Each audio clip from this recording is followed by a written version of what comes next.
Welcome, ladies and gentlemen, to Wasted Potential Spider-Man issue. I'm your We host, Saul, and this is my co-host, M. We welcome you to today's broadcast.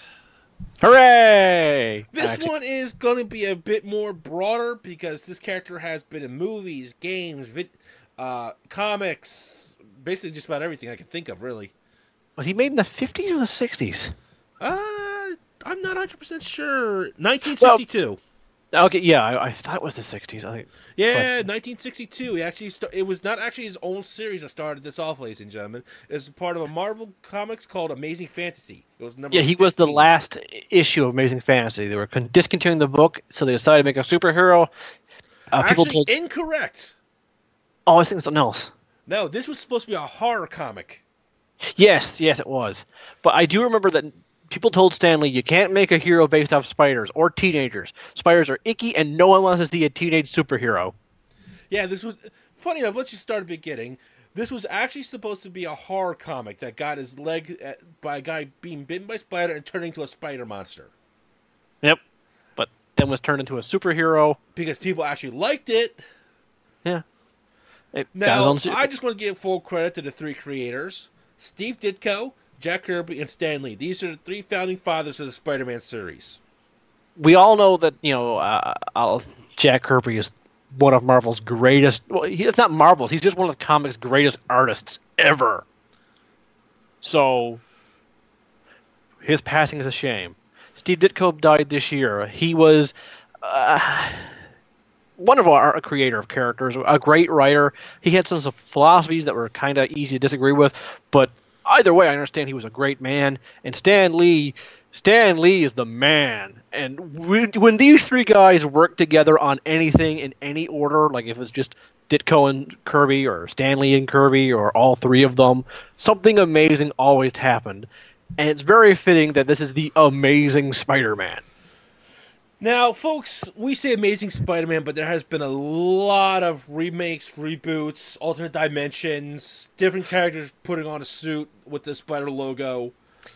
So we're going to focus mostly on the most famous, the Double P Man himself, Peter Parker. Yes. We will be mentioning other Spider-Men, but this incarnation is trying to cover a wide variety of different Peter Parkers, what works, what doesn't work, and what we personally love about the character.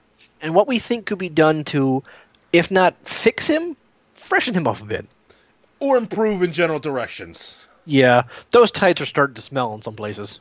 Now, let's give you some background story on this one, because this is actually one of the most complicated and simple stories I find to date. It's not Batman Bruce Wayne simple, but it's not as complicated as the identity between Batman and Bruce Wayne. Yeah. We'll explain that later. Be forewarned, despite the fact this is a Spider-Man episode, the good Mr. Wayne is going to show up a few times, just because in terms of popularity, I want to say Batman and Spider-Man are the tops of both their companies. And there's a lot of comparison we find between the two that could go a long way. Yeah.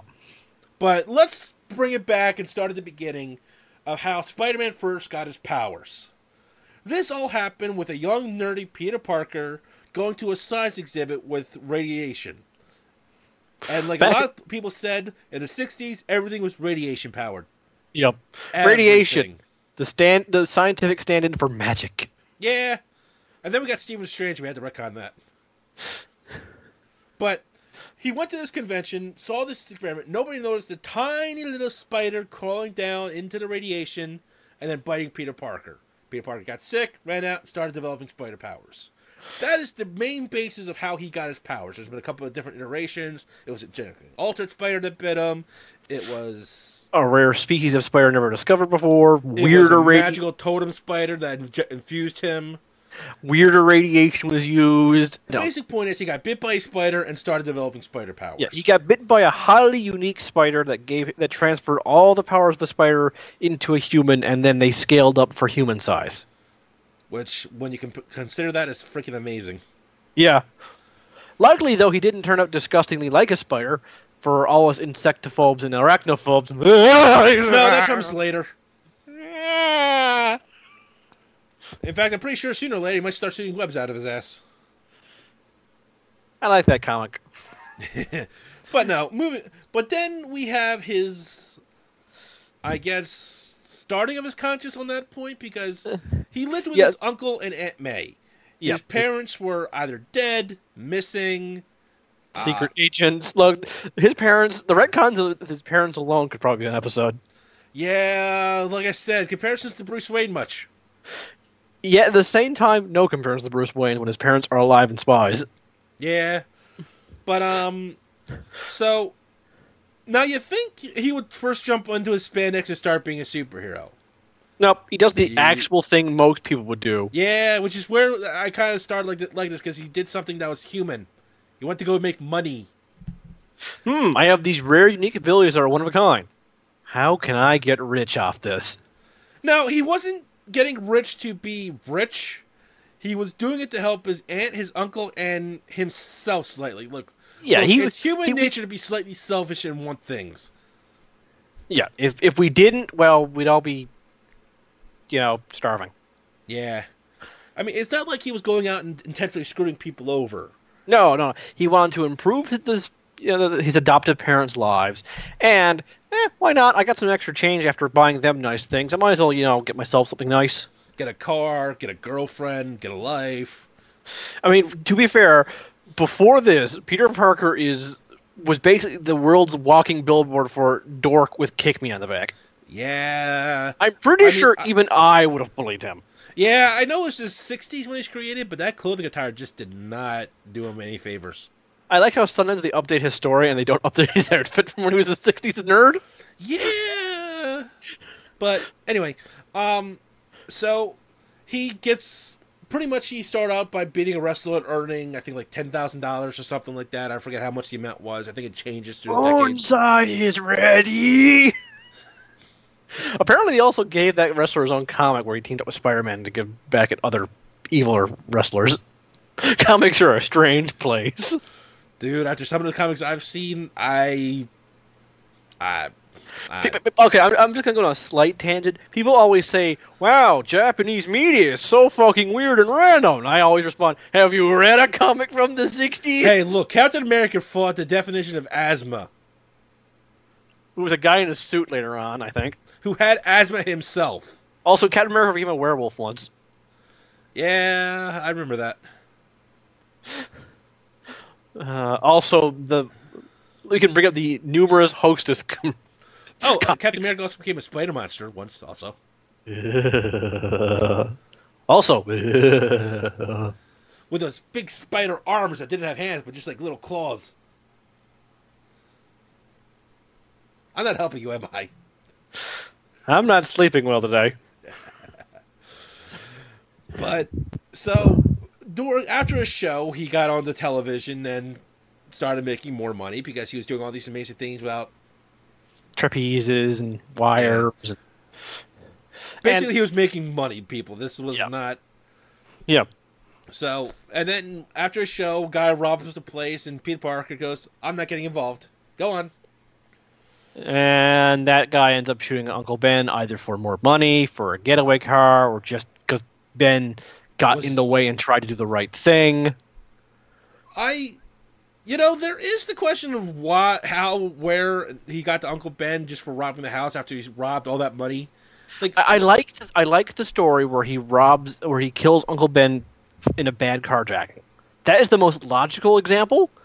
The example I hate the most is when Ben goes out of his way to try and stop this criminal, which basically should tell Peter, stopping bad guys is the wrong thing to do. Well, I can agree with that, but the one I just always question is, like, you just robbed a TV studio. First off, why was your first choice for robbery a TV studio? Yeah. Second, I don't know why you would just suddenly decide to go rob a house. You just robbed a TV studio. How much do you spend money? Yeah. You're more wasteful than Tony Stark, goddammit. Who are you indebted to? Dr. Doom? Kingpin? The Penguin? Ah. That sounds like Waluigi now. Don't ruin the Penguin. Nah. Also, side note, Waluigi fanboy tears are delicious. But after that, he started putting all his intellect and powers into saving people after losing his Uncle Ben, who told him with great power comes great responsibility.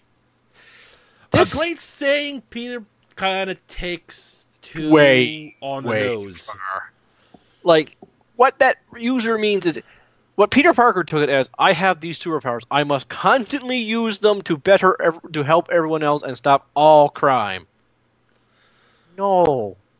I think I want to say Big Boss put it the best at the end after he realized, like, just keep the world as it is. Yeah. Try and make it better, but don't oversell it. Yeah. While most superheroes reserve themselves to fighting that guy in that power suit, those guys with acid breath, that megalomaniac, Spider-Man, that guy pickpocketed that guy. I better web him up. Now, he lives in New York City. He lives in New York City. What is the crime rate in New York City? Too much. And this is like New York City with like 6 different superheroes who live in there at all times. Yeah. Now, look, I'm not saying he shouldn't help. No, we are never saying that, because the whole point of Spider-Man is he's supposed to be escapism for us to watch bad guys get their comeuppance.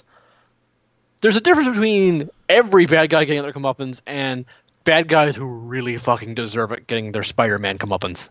I think we can explain that a little bit more with the gadgets that will come up later. But right now, I want to discuss the comparisons between Spider-Man and Batman on how this comparison and what we mean by the mask and the hero. All right. The best way of doing this is, Batman is not the secret identity. Bruce Wayne is. Batman's entire philosophy is his goal of eradicating crime in Gotham. Bruce Wayne is a mask he wears to make this job slightly easier, to give himself some rest as Batman, and to just keep his parents' company going. Yeah, just so that there is there's sometimes Batman is not the solution to all crime in Gotham. If it's easier to be Bruce Wayne and sponsor a orphanage, which will keep troubled youth off the streets and committing crimes. Batman can't go up and say, I'm opening the Batman orphanage.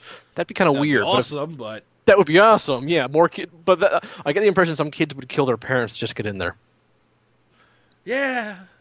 But if Bruce Wayne says, yes, the Wayne Foundation is opening a new orphanage for troubled children. Makes sense to me. No one would question it.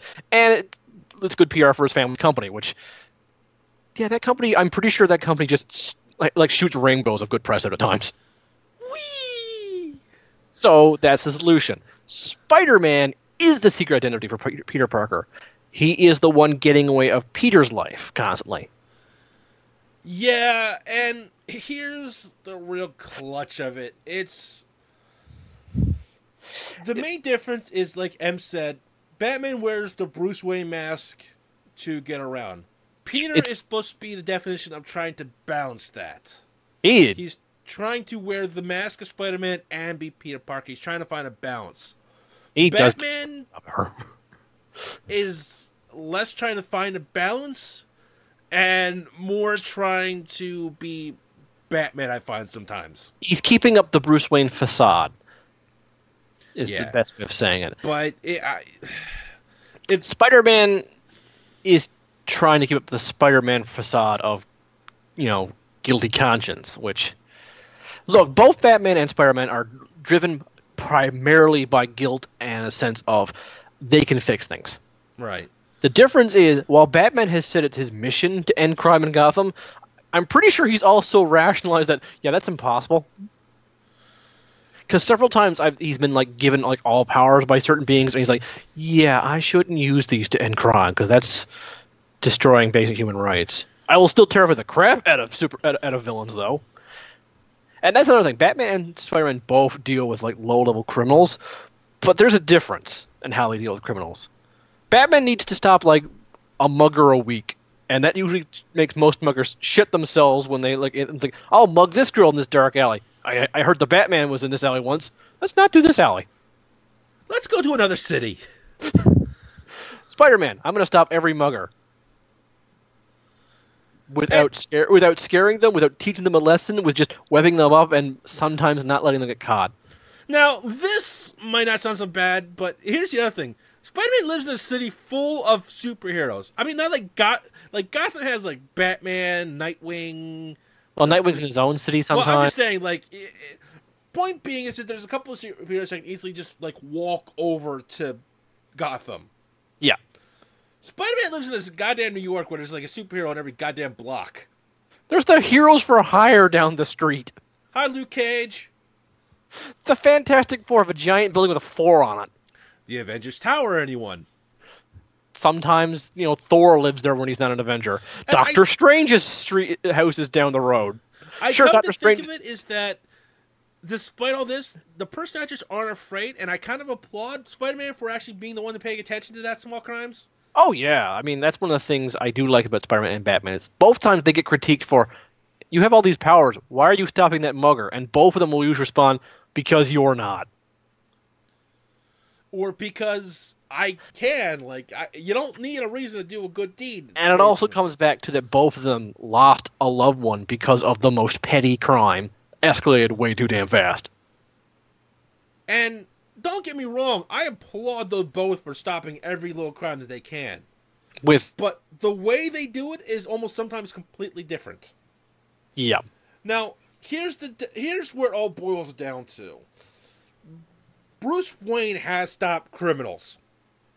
He has either fumbled into them, done a karate punch that he got in some self-defense class. We don't mean Batman. We actually mean Batman as Bruce Wayne has directly, not just indirectly, stopped criminals while in disguise as Bruce Wayne. Yes.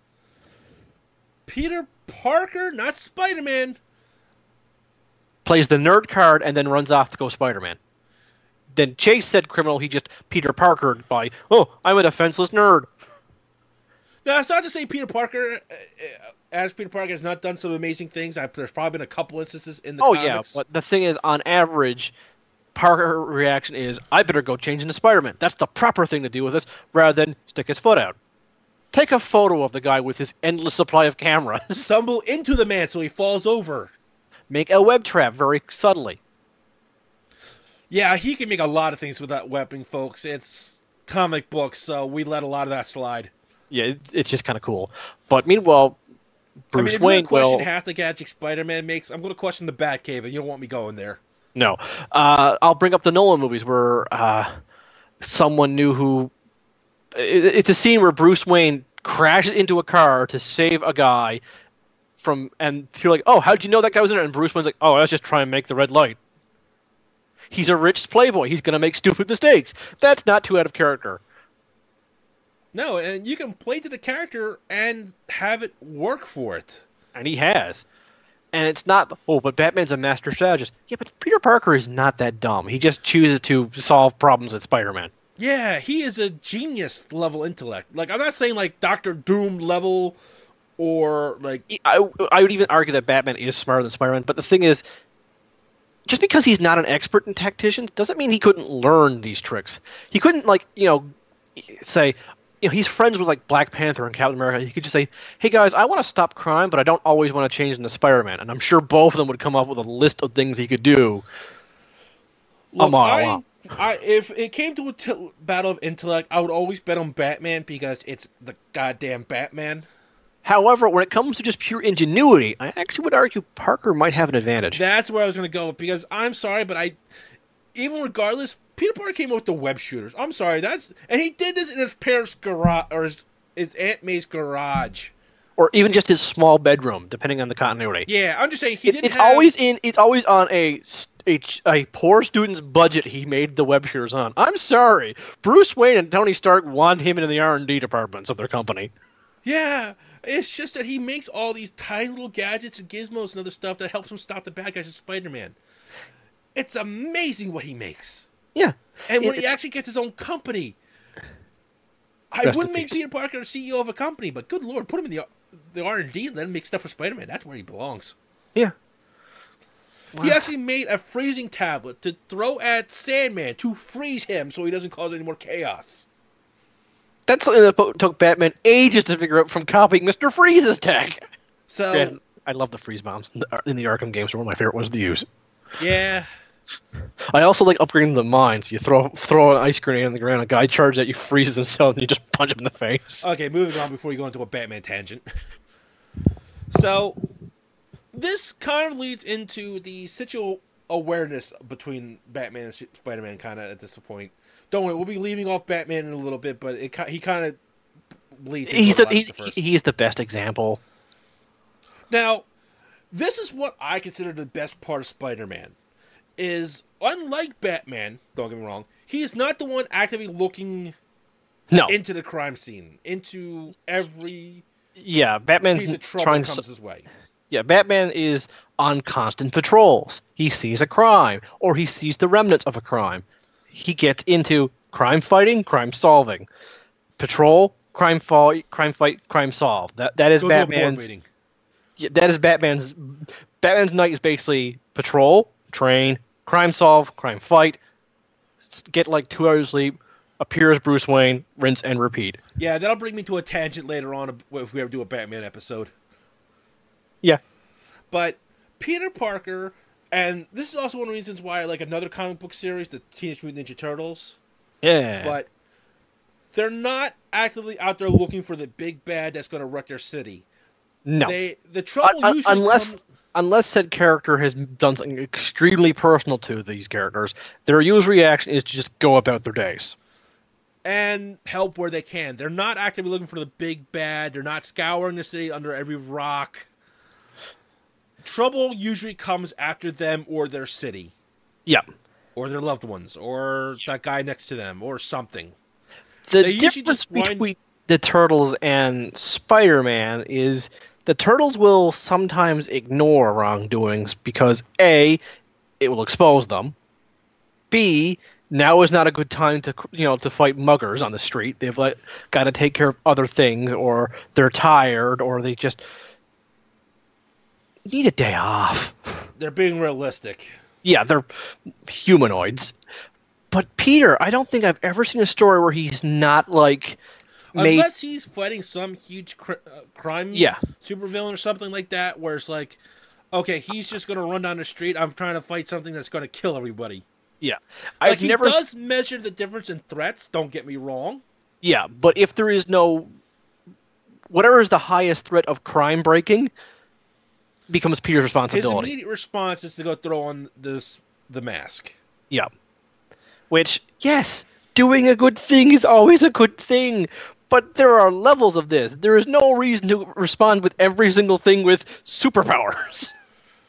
There are situations where maybe sometimes it's just best to identify him, use a web trap without people noticing. Because if Batman can do it, Spider-Man sure as hell can. Yeah, just stick your foot out some days and trip the guy.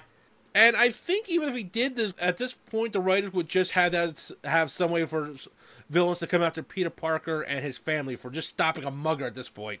Yeah, well, that's another difference between Batman and Spider-Man. How is it that Batman, whose alter ego is a billionaire, has made less people pissed off at him than Parker has? Parker is, as Linkara has put it, a black hole of misery and pain. He just attracts all of this negativity towards himself, and it ends up biting him, his loved ones, and his friends in the butt because Peter Parker exists. Yeah, okay, let's move on because we're already dragging this out a little bit longer than I thought it would be, but... But yeah, basic point is that he's not actively looking for the trouble the same way Batman is, and you can easily tell that just by looking at the first couple of issues. Yeah. Or now, almost anything. What is a superhero without allies? Now, aside from having one of the most highest count of girlfriends for a superhero... I have an answer for your rhetorical question. A superhero without allies is Doctor Doom. You try and argue me that Doctor Doom is not the greatest Marvel superhero. If he lost a little bit of his ego, I would agree with that. Really? Okay. But yeah, Parker, how is his mild-mannered form is a nerd, and yet he's got... What? I know he's married at least one supermodel. Mary Jane. Which, like her or hate her, I mean, she was one of his longest relationships, and there is good chemistry between the two of them. when it's not being forced for them to have this on again, off again relationship, Yeah, and they just go with the that relationship, that's just that's where bad the best writers. chemistry lies, I find. Yeah, and the worst writers ever did is they just had scenes of cutting back to Mary Jane where she's worried about her husband. Why did you cut back to her if she's not contributing to the story? I mean, you could have her do that when he goes off to go save somebody, fine. Or when he's fighting, Galactus as an example. But if he's just an hour late, or just out swinging around patrol for funds, that's another thing that's between Spider-Man and Batman. Spider-Man swings around for funds. Well, if I could do that too, I'd be swinging around for fun too. I can't argue that. Yeah, but they always just cut back to her for no goddamn reason, and that would be like if you're watching, I don't know, let's go with Star Wars, for example, and you're just during Luke's training with Yoda, it cuts back to not Luke and not Leia and Han, but cuts back to his pilot friends who are just having lunch and saying, I wonder how Luke's doing. Now, this brings me to what I would probably get the most amount of hate for from the net if this ever catches on. Carly Cooper, my favorite Spider-Man girlfriend, who technically wasn't dating Spider-Man but Peter Parker, because she never knew the two were one and the same until they broke up because of it. I don't know anything about her. I just know Soul has very strong positive opinions of her and pissed off at how Marvel, handled their relationship, which is just something I think every Spider-Man couple ever has, is no one's ever liked how Marvel has ended them. The most famous example is the Gwen Stacy death. That one has shocker value and everything to it. Yeah, and it's but a bit of a fans classic. still lament her death, and I'm like, yeah, if it's still to this day, almost over 50 years later, people are still pissed the fuck off about how they ended that relationship. Yeah, that's not good. Mary Jane, personally, I think has the worst breakup. Look, I don't think me and Soul are physically capable of explaining our problems with One More Day in less than a fortnight. Yeah, here's the thing. We're just gonna say this. If you have not watched Linkara's review of One More Day, that's pretty much all our problems summed up there. I'm just going to sum it up to the point that it's too much of an on-again, off-again issue. Nowadays, it never moves on. No. But Carly Cooper was a police detective that got in that I don't remember, and I don't think I fully read it, but got hooked up with Peter Parker, and they started dating. And she is just... There's an energy there that I liked. It was creative. It was a police detective that could have been dating Spider-Man. They could have been working together. Hell, in the Spider Island miniseries, she got spider powers and wanted to work with Spider-Man. I would have loved to see those two work together. Yeah, that sounds good enough to me to watch or read or whatever. Now, this also brings me to another ally. Because if I wasted so much time on Spider-Man's dating relationships, I don't think the series would ever end. Oy. But Flash Thompson, Agent Venom, Agent Anti-Venom, and now just dead. R.I.P. You, Marvel. You might notice there's a problem with Soul's take. Oh, not a problem with Soul, but Soul has a big problem with how Marvel seems to handle additional characters around Spider-Man. It's kind of sad. I mean, there's so many interesting ideas with Parker's allies. Let's not even begin his relationship with Harry Osborn. All I'm saying, just don't, because I'll get a lot more on this when we do a Venom episode. I'd be down with that. Mania. Ladies and gentlemen, they killed Mania. Before she did anything, really. Yeah, I mean, they didn't... I'll describe that more in the Venom episode, but fuck you, Marvel. I love you and hate you at the same time. You're my Mary Jane. I can just say, at least you still love Marvel. I have more hate towards DC. I'm a stubborn bastard, but moving on. What is... Like I said, Peter Parker also has 1,000 more allies with the Avengers, Black Panther... The Fantastic Four. The Heroes for Hire. Other dimension versions of himself. Other dimensional spider people that have spider powers. Crossovers with DC. Yeah, so he's got friends everywhere, and have they ever done a crossover? Has Spider-Man ever crossed over the TMNT? No, but Batman has, and that was a good series. I'd recommend reading that. Yeah, I did. It was good. Did you read the second one? Oh, Spider-Man also has friends with the Transformers. Yeah. Retconned out, but I don't care. He's still in the black suit, fought Megatron. That is epic in my book. Now, here's the thing. There are some crossovers, and they sometimes turn out well, but it feels like they're really underutilized in a lot of places. Yeah. Like, it's just like you have all these allies. Half the time, they're probably not even doing anything. There's so many Avengers you could call on because that's like a revolving door of participation. Yep. Not to mention the X-Men. That, I mean, I know he's not going to call them all the time for every little situation, and even some major situations, there's no time. Yeah. But even just stopping by saying hi to friends would be a big improvement, in my opinion. No. It's all Spider-Man's responsibility. You can't get other people. You can't get innocent bystanders involved, despite the fact one of those innocent bystanders can literally turn himself into a living flame and fly around the city. Or, is impervious to most firearms. Yeah. Or, he's best friends with a guy who's probably smarter than he is. Who owns a worldwide corporation. Look, why hasn't Tony just hired Parker as an R&D guy? He knows who Spider-Man is. Actually, that got retconned. Oh, right. In fact, that's the problem I found with Parker, is he's too busy trying to keep his identity a secret. Yeah, I'm going to bring up another character, the third Blue Beetle, Jaime Reyes. First thing he does when he gets his superpowers is he tells his family that, hey, I'm the new Blue Beetle. Because he's a good kid. Now, don't get me wrong. I'm not saying Peter Parker should just go out to the public screaming, I'm Spider-Man, I'm Spider-Man. God, no, that would be stupid. But telling a few people outside of the people that he actually slept in bed with would be a good idea. His beloved dying aunt would be a good idea. So, I don't want to worry her. She's upset at Spider-Man, but if she finds out that her Peter Parker, her sweet nephew, is Spider-Man, instantaneously she's going to forgive him, be worried about him, and then be prepared for when shit goes wrong. Now, I'm not saying that he would tell her immediately. No. I'm not saying he would have to be like, Aunt May, look what I can do. No. I'm so pissed off at how he constantly I can't let Aunt May know. It'd break her heart. Oh, it would kill her. Oh, she'd be so upset. Which is more important? Hurting your relationship with her right now, or ensuring she's prepared for supervillains tomorrow? See, that's where I like the best series, in my opinion, for a teenage Peter Parker, the Ultimate Spider-Man series. Because shit happened, and rather than try and fake it, he just flat out confirms it for her. Yeah. Granted, because it's... Yeah, she's upset. Yeah, but she forgives him, she loves him, and she's proud of him trying to be the hero that he's trying to be. Yeah.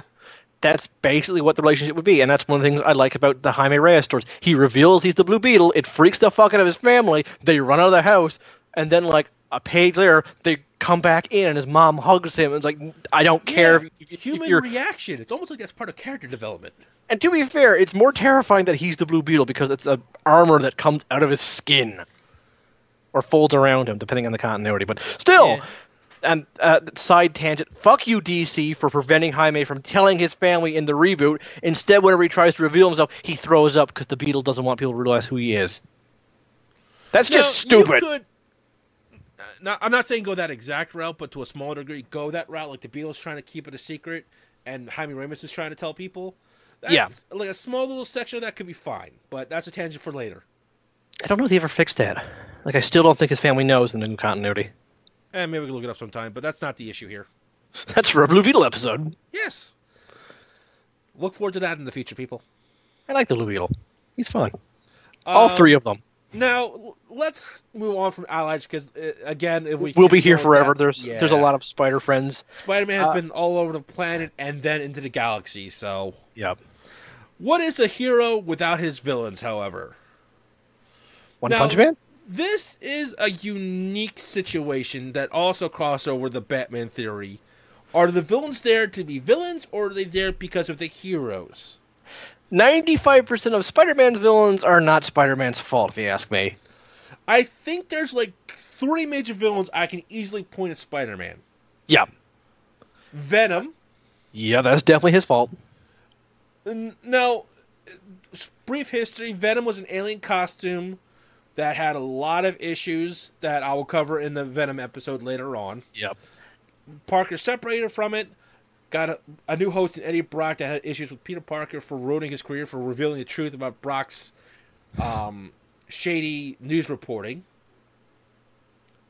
Basically, Eddie Brock lied to make his name on a newspaper, and Peter Parker, a.k.a. Spider-Man, revealed the truth. I want to say, no, I can't really point at Carnage because... No, Carnage is not his fault. No. Carnage is just crazy and Venom. The only way that is accidental is because of the Venom suit being from Peter Parker. Which is really just splitting hairs, if you ask me. Yeah, that's a little too Harry splitting hairs. Osborn as the Green Goblin is Parker's fault, in my opinion. That one I'm not 100% sure on, but there's a lot.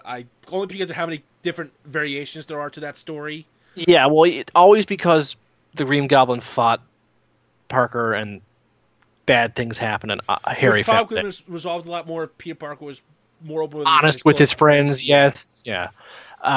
So those are the only 2 I can think off the top of my head that are directly Spider-Man's fault. Everyone else is really forcing it, in my opinion, or is just totally not.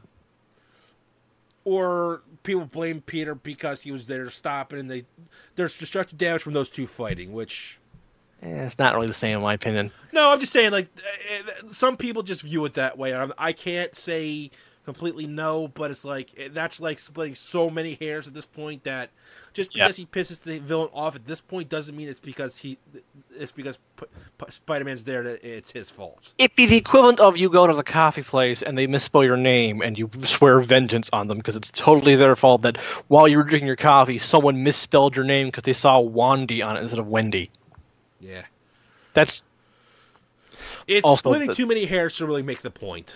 Yeah, I mean, characters like the Rhino, that's just a guy in a suit. That's not Peter's fault. He's mad at Peter for stopping him several times as Spider-Man, so that's fair, but that's not his... Spider-Man did not create the Rhino. And I think that plays to the characters that these villains are not here because of him. They're here to do what they want, and he just stops them, which is what I like about it. It's not always a personal vendetta. That's definitely from Ditko's style of writing. Yeah. Which is what I like. Yeah, it's... Not everyone is immediately tied to the hero. They can make connections to the hero post being the villain. Yeah. Which ties into very well with the recently released Spider-Man Homecoming. The Vulture. Yeah, I love that Vulture. Yeah. This is a guy not just that he's my favorite serious Batman in live action, but he is a well-written character. He is a believable character. He has motivations that make sense for 95% of the movie. Yeah, basically he's trying to keep his company and his workers afloat money-wise. Yeah, and he has to do some shady shit. Yes, and they had to steal alien technology and start building stuff for other people. Already this is illegal, but you get behind it because he's trying to keep his family, his co-workers, and friends from being on the streets poor as shit. But... he has a severe problem with escalation. Here's the thing, ladies and gentlemen, and this is going to be... I'm doing the spoilers right now for anybody who has not seen Homecoming at this point, but there's a villain that is known as the Shocker that they introduced in here as well. And when they get into an argument over how they do business and the Shocker wants to leave, he originally intended grabbing an anti-gravity gun and probably threatening the guy. Fine. Yeah, or, make him float up in the air and hit his head as a way of saying, I can do worse to you, but, not actually want to do worse to him. He grabbed a disintegrator gun, really. Melts the dude instantaneously, and his reaction is to hand over the Shocker's equipment to another guy saying, you're the new Shocker, put down the disintegration gun and just shrug his shoulders and walk off. Yeah, pretty much just saying, I thought that was the anti-gravity gun. He's like, no. And he doesn't... He makes a joke at a guy's ashes. And up until then, the most he's done is physically harm someone with heightened strength. Not kill, mind you, which I'm not saying going around harming people with super suits is okay, but he hasn't really crossed too much of a line yet. He's already a criminal, so he should be put in jail. Yes, I'm not going to argue that point. No, but he should be like blue-collar crimes. Yeah. Well, he should be stopped by a superhero because he's using that suit, but... Yeah, but... he can be put away, and he's not staying there in some degree. Yeah. Good. Get off in so many years on good behavior. Yeah. No, now he's a cold-blooded murderer, and I mean cold-blooded. There's no reaction to this death. That is what it means to be a cold-blooded killer. You kill a guy, there's no remorse. No, I'm not saying he had to have the immediate reaction right then and there. He was trying to keep up his big boss persona. Yeah, if they had followed him out to his office and he gets sick in his office because, oh shit, I just killed a man, or he breaks down crying, or reacts like a sweats in his office trying to rationalize what the hell he just did. Yeah, like a human reaction, like oh shit, I didn't realize that wasn't the anti-gravity gun. This was just a huge accident, and then continue on. That would be something else. But it would still make him committing second-degree homicide. But he would have been human because of it. Yeah. And that's the huge word with a lot of this. Human. Character development. Now, I'm not saying it ruins the movie in any way. No, the movie is still highly enjoyable. This is us trying to find something wrong with this movie. Yeah, there's a few critiques here and there, but it's not overall worth it, because I think Tom Holland is the best Spider-Man live-action actor we have to date. I think we both agree that this is the best Spider-Man movie made, period. Yes. And I'm not saying anything against the previous two actors. No, I actually liked the first one they had. See, he had the Peter Parker aspect down to me. Yeah, and Garfield, the guy from the second one, had the Spider-Man aspect down right. But they didn't have that cohesion between the two characters of Spider-Man and Peter Parker. No, there is some differences. They're the same guy, but Spider-Man has the mask, which makes him cocky, jokey, fun-loving. Peter Parker himself is kind of dorky. He puts his foot in his mouth. And the reason Spider-Man is so cocky and making jokes all the time is to hide the fact that he's scared and try and keep him focused. Yeah. Unlike a lot of other superheroes who walk into a room with, I have all the charisma and confidence to destroy everyone in this room. Tony Stark. Spider-Man walks in this room and goes, oh god, if I'm not careful, I could plunge and break everyone's spine instantly. They all have guns. Guns can still kill me. Power station. So yeah. Now, there is a slew of villains also. There was the original Venom. Yep. Carnage, Doc Ock, Green Goblin, the Hobgoblin. Hobgoblin is... Well, the Hobgoblin from the 90s cartoon is probably my favorite Spider-Man villain, and if not that, it's Mysterio, because Mysterio is such a perfect villain for Spider-Man with all this technology and illusions and just showmanship I love. Yeah. And then you also got the Chameleon, who just is really good at disguises. The Scorpion, who was...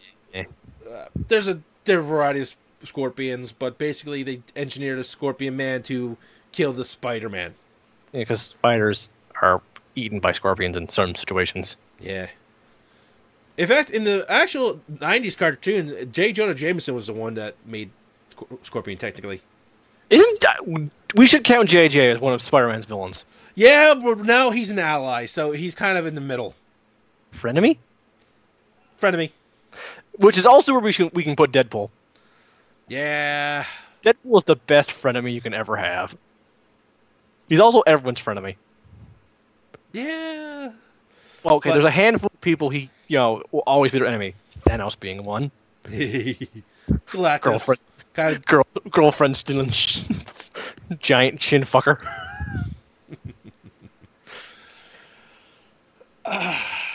But, like I said, the main difference between Spider-Man and his villains is that there are just so many, and not all of them are actually technically his, that he still stops.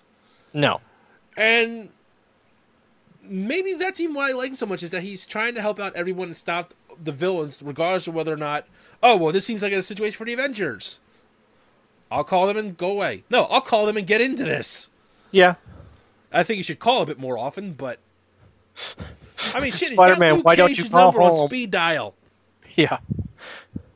It's not that unbelievable, and as much as I don't like Captain America as a character, he's definitely friendly enough to say, ooh, Spider-Man called. I better, get out there and help my friend. Yeah. And I know some superheroes will be constantly busy with other things, the Black Panther one, but if the Black Panther has 5 minutes, oh yeah, he's going to help Spider-Man. He likes Spider-Man. I could even just see them just talking in general if there's nothing really going on. I definitely see, like, the Wakandan embassy having a window cracked slightly open with a note saying Spider-Man only. And any supervillain who tries to use it for Spider-Man only gets punched in the face by the Black Panther. And it's not like... And all I can think of the Black Panther doing is a diplomatic immunity. Diplomatic immunity. Diplomatic immunity. Because I would love it if just for once... Because he does it recently because now that he's got all these allies that his loved ones are in trouble. He just makes like a worldwide call. The allies he has is like, go protect my loved ones, god damn it. And it just works out better for him. And if it kind of thing. Almost like friends can help you.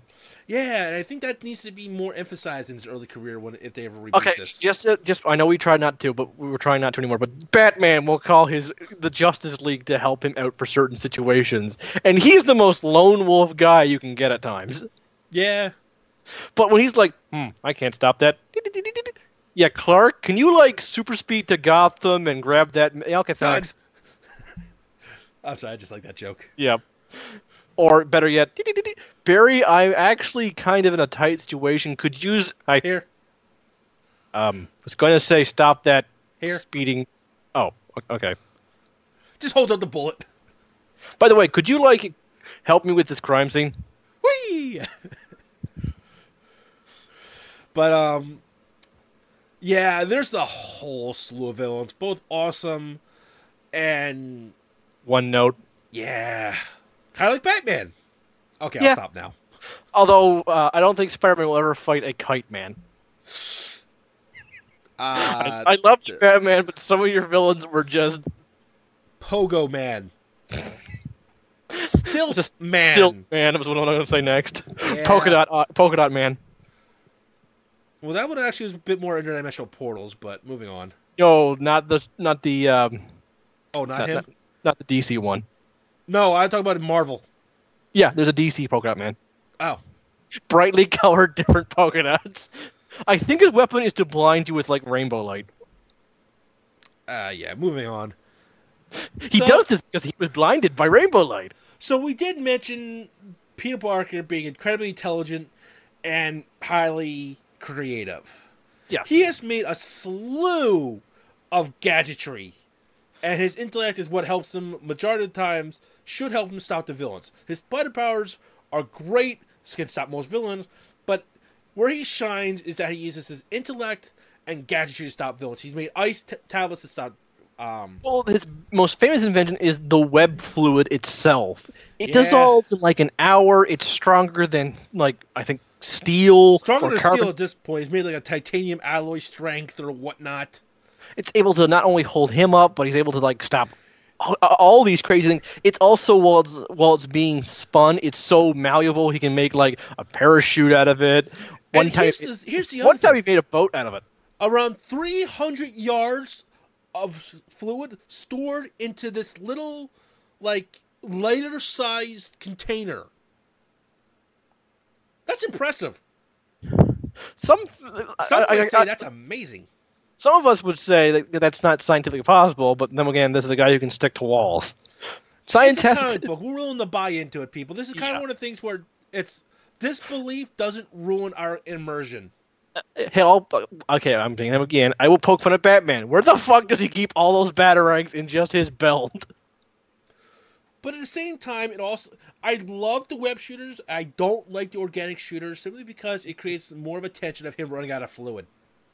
Yeah, the idea of him running out of fluid in a fight or having to, on the fly, make his own fluid or just micromanaging it or, I don't have the right ingredients for the fluid. Maybe I can make a different version of it and ends up making new versions of it. Like, I know that he's made a fire webbing, an acid webbing, a freezing webbing. My favorite is the impact webbing, which is just a web ball that hits a guy and explodes into it. I know he didn't make it, but it's still he who made it technically because of his brain. Sorry, kind of. I know. It's my nerd thing on that. I know, but it's still technically the Peter Parker brain made it. Yes. Maybe we should mention it under allies, but he's had a couple of clones too. I actually really like Ben Reilly as a character more than Parker. I like Ben Reilly, and I like I'm not sure if it was the latest version, but one of the versions of Kane. But that's My personal opinion. But yeah, then there's the whole Spider Tracer, his next most famous invention, which, yeah, who a tiny little spider-shaped tracker is one of his best things, and the uses he's got now of Spider Tracers. Spider tracers the track, send information. Probably could call the police for it if you wanted to. Yeah. But he just has this whole slew of gadgetry, and even that spider drone was technically made or not retcon, but taken from the movie as an invention. Yeah, and I can see him doing something like that. And that's really where all the fun is him being creative to stop all this. Yeah, there's also just the lining of his costume having that little glider thing in the armpits. Yeah. That's a genius. In fact, his recent costume in the comics is bulletproof. His mask eye slits do a hell of a lot more, like in the movie, like the night vision. Yeah. Like also, his mask was built in with some filters, some version of it, so you can't even that's gas him. Now too. You can't even tear gas Spider-Man, and it's like that's one of the things people say. Couldn't I just tear gas Batman? Yes, you could. And then he just throws on a gas mask and still punches the shit out of you. Or just BS that I have done some Tibetan meditation techniques. Tear gas doesn't work on me. Yeah, that's an actual thing, though. So yeah, in fact, it's made me stronger. I am the tear gas. Right. Well, I'm copying myself now. Yeah. Basically, Batman's got to the point where if anybody sees that Bat logo, they're pretty much knocking themselves out. Going back on tangent, I still love that clip of, like, I think it's the Mystery of the Batwoman movie where a goon opens the door, sees Batman rooting through clues. Batman just looks at the goon closes the door, another goon asks him, "What was that?" "Nothing." Yeah, he's got a black eye from the previous encounter with Batman and learned this lesson. And that has become the fastest goon to learn his lesson. And the one with the least amount of injuries. Yeah, I have a broken eye and like a concussion. Well, you're doing better than your partner. Well, what happened to him? He's got broken legs. We're still waiting for the report. That was like weeks ago. Yeah, still listening. But it's the whole point that a lot of times, I'm not saying all the time, but a lot of writers tend to overlook his intellect for his powers. Yeah, and that is or just his sense of humor. Miss. His humor and his intellect are two of the things that make Spider-Man Spider-Man.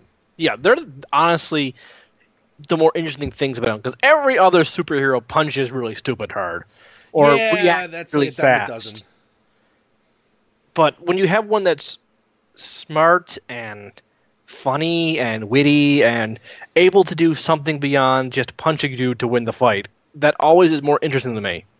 That is one of the reasons why I follow the Bat family so much. Is they're all fantastic martial artists, but people often forget that Batman is the world's greatest detective.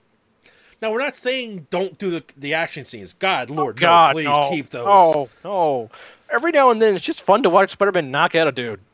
Yeah, or web a dude, or string a dude upside down. Or pull his pants down with webbing. Yeah. I'm sorry, that was my favorite scene from Amazing Spider-Man 2, when he knocks the gun out of his hands and webs his hand to the one side, knocks the vial out of his hand to the other side, and just pulls his pants down. This is how you need to take down criminals. Embarrass them so they won't do it again. Yeah, you either make themselves piss themselves at the idea of crime, or just make them a laughingstock. I mean, true, it came back as the Rhino later, but that's neither here nor there. Yeah, that's the minority. Yeah. But I'm just saying, like, that is Spider-Man having fun.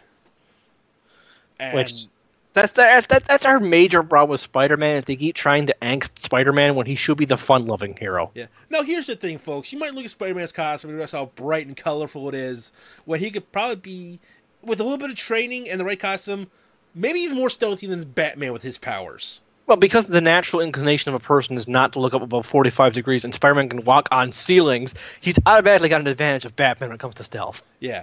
But here's the reason why his costume is so colorful. It's the same reason Robin's was. Pay attention to me, point the guns at me so you're not pointing them at innocent people. Yeah. Because unlike the normal person, and Batman technically, he can dodge gunfire. Yeah. I mean, Batman can dodge gunfire, but... Or at least, it's much easier to knock the gun out of a guy's hand if he's not aiming it at the little old lady. Yeah. I'm just saying, like, Spider-Man has the spider agility, the spider sense. We'll go into powers shortly. Maybe into the next episode, because we're already going into the 55-minute mark here. Ha! But he has the powers to actually dodge automatic gunfire. I'm sorry, Batman can't do that from being human. He uses his intellect and his skills and inventory to do that, but he doesn't do it at the same level Spider-Man does just by dodging. That's why he wears a cape. And bulletproof armor. Yeah, that too. The cape is there to make people think he's bigger than he is. As quote to Red Hood, or Arkham Knight, however you want to call him, the Bat logo on Batman's chest is for you to aim at because that's where the armor is the thickest. Yeah. But Spider-Man pretty much just kind of just moves and is out of the way of the bullets because he is that goddamn fast. Yeah, although I'm glad now he's finally got bulletproof armor. Yeah. I mean, it's small caliber, but anything's anything. To be fair, yeah, that's one of the things why Batman doesn't have like anti-tank armor. It'd be impossible to move around with. And Spider-Man has superhuman strength, so that tells you how much flexibility he wants. Yeah. Well, that's his main focus on his powers is the flexibility, and yeah, I'll get into that later with the stickiness in the next episode because that's kind of like a whole slew of argument in and of itself. Yeah. But I guess we should we try and wrap up now rather than go on for too long? I just want to add one last tangent to this. Is that sure. The costume was also originally designed for him to be in a wrestling show. Yeah, most wrestling costumes are big and flashy, especially back in the day. Yeah, I mean now they're all like I think black leather. I don't watch wrestling, so I can't give an answer. I fell out of it a lot too, but it's supposed to be an attention grabber. And that's what Spider-Man does when he's not being stealthy. He's made of stealth suits now, like one that can turn him invisible, which is kind of like, oh, fuck you, because I can walk with ceilings, and I'm invisible, so fuck everybody else. But he wants the danger focused on him so that the innocent bystanders are out of harm's way. That was the intent. That's why the red and blue is so attention-grabbing. But here's the funny thing. That in the original comic, that was supposed to be red and black. The blue was actually a tone to it, but it was supposed to be red and black. I even didn't know that till recently. Yeah, I've actually looked at old images, and I actually thought, oh, it's black. Must have been a tone issue. And then, like, it's blue in other parts of that exact same comic. So, apparently there's some coloring issue or something like that. I don't remember the full extent to go on a slightly more tangent, the Hulk was supposed to be gray originally, and because of tone issues, they made him green. Yeah. But there's also a lot of other things that was redone to Hulk, but that's neither here nor there. But that's... I'll just leave it as a small note here. Maybe bring it up in the next episode. Peter Parker is trying to focus too much trouble on the Spider-Man, and I think that also causes more issues. He really needs to learn to Spider-Man needs to find out which is more important to him, Parker or Spider-Man. He cannot have it both. I mean, Batman put more focuses on Batman instead of Bruce Wayne, and that's where his balance is. That still leads to problems all the time. It leads to interesting problems. It leads to problems of him making and breaking promises as Bruce Wayne or Batman because he has to sometimes pick one or the other. But the difference there is that Batman uses his allies to cover for that and make convincing covers for it. Yeah, and even when he can't, he still has to live with that, and he does. But rather than go, oh, my life is a never-ending pain of misery. Everyone around me is always constantly upset. No, Batman's like, everyone else is upset. Well, nothing I can do about that because I made my bed. I'm gonna sleep on it. Spider-Man. I'm surprised there hasn't been a Spider-Man comic. Spider-Man has the Spectacular Spider-Man, the Amazing Spider-Man. I'm surprised that there hasn't been a comic book series called the Angsty Spider-Man. I think that's in really small print under every other Spider-Man title.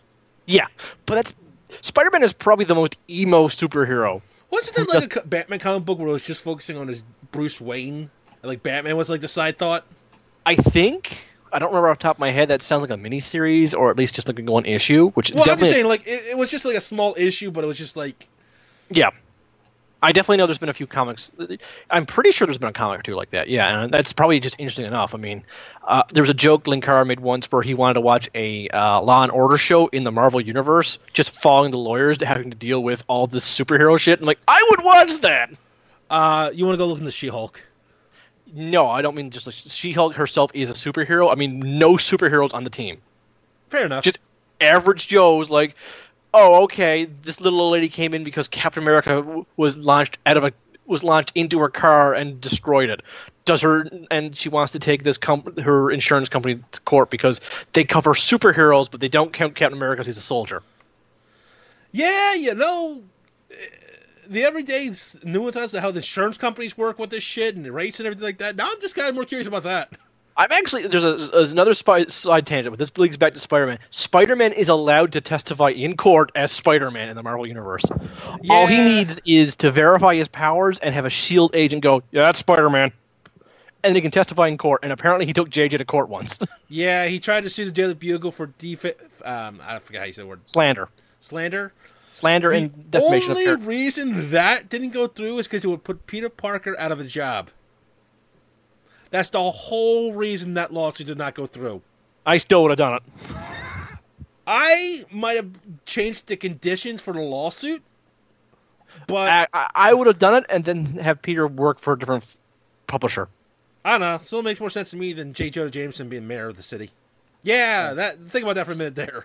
No, I remember you telling me that once. I just flashed back to my original thoughts about that, which caused me to flash back to another fight. I had a Vietnam flashback out of that comment. I'm like, gee, nice. Yeah.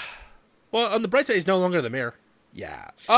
Ladies and gentlemen, stay tuned for part 2, where we bring into more stuff about Spider-Man, fixes, and my personal favorites that I want to talk about in the next episode is my hopes for the new Spider-Man game coming to the PlayStation 4. I look forward to that. That shall be fun.